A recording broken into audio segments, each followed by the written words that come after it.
We're over here at Kate's Sawmill today getting wood for Hillsborough BBQ. We come out here several times a week to hand pick our oak and hickory. You can see it's a giant pile. It's a byproduct from railroad tracks that Johnny Kate's contracted out for doing. And come here and we pick through. There's a lot of oak and hickory, but there's even more sweet gum, and we got to make sure we don't have any sweet gum to burn in the pit because that's no good for barbecue.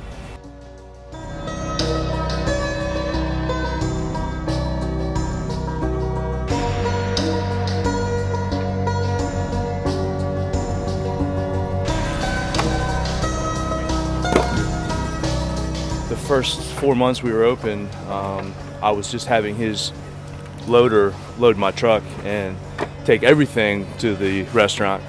And the barbecue was mediocre. I was not real happy with it. So I realized when I started looking at the wood closer that there was a lot of sweet gum and poplar mixed in, which is not what we don't want to use. So we come every week, once or twice a week, and hand pick the hickory and the oak out of here. The oak and hickory, especially the hickory, is so hard that if he cuts more than one at a time or more than 2 or 3 at a time, it gets too hot and it eats up the bits on his saw blades, and those things are really, really expensive, hundreds, maybe even $1,000. So once he said that, I'm like, this is your sawmill. I don't want you to chew up your bits just so the barbecue guy can have the wood loaded for him. So anyway, that's why we load it by hand. It has to be mixed in. The sweet gum log has to go through after a hickory log to cool the blades down because it's not as hard. So.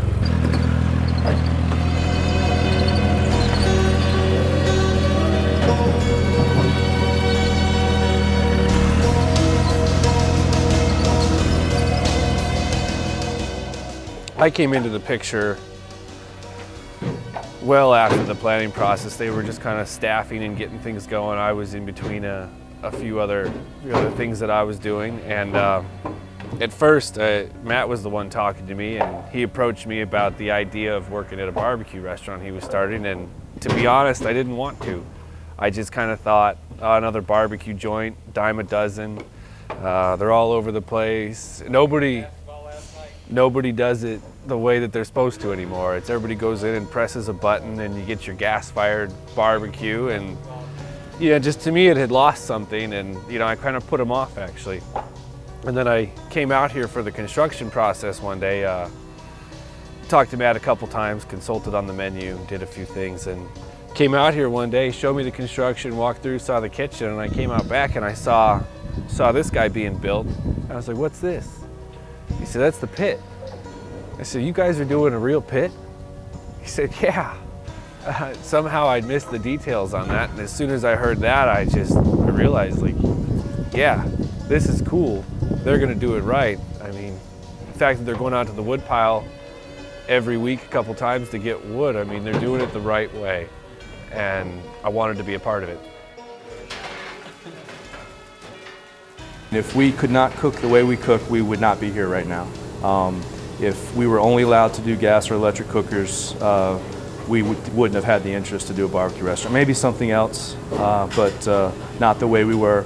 And when we talked to the fire marshal in the county and the health department, and everybody was on board for us to do it this way. They didn't see why we couldn't, so here we are. When you taste wood-cooked barbecue restaurants versus the gas and the electric cookers, it's not even the same. I know the ease of it. I know why they do it. They're expensive, the electric and gas. But to be honest with you, you cannot duplicate cooking with wood. The flavor that the meat gets from the pork drippings hitting the coals and creating smoke underneath can't be duplicated in a smoker. I don't care how much wood you use. I don't care how low, how hot, how long you cook it. You can't duplicate that flavor. We chop each butt one at a time. This stuff doesn't sit. There's nothing worse than going to a barbecue restaurant and seeing a giant mound of barbecue that's been sitting there all day. And we take it very seriously down to every dish that we do, to even the dressing in the salad. We make it all here, and there's a lot of pride in that. To have all these people believe in what Joel and I and Matt believe in, and that's to create the best food possible. We're not here to buy a bunch of frozen and pre-cooked products and try to get people in and out of here as fast as we can. We want you to come enjoy. We have a television, so if Carolina's playing tonight at 9 o'clock, you can come watch the game. These things don't come with instructions. It's a lot of hard work, it's a lot of hours, and a lot of trial and error.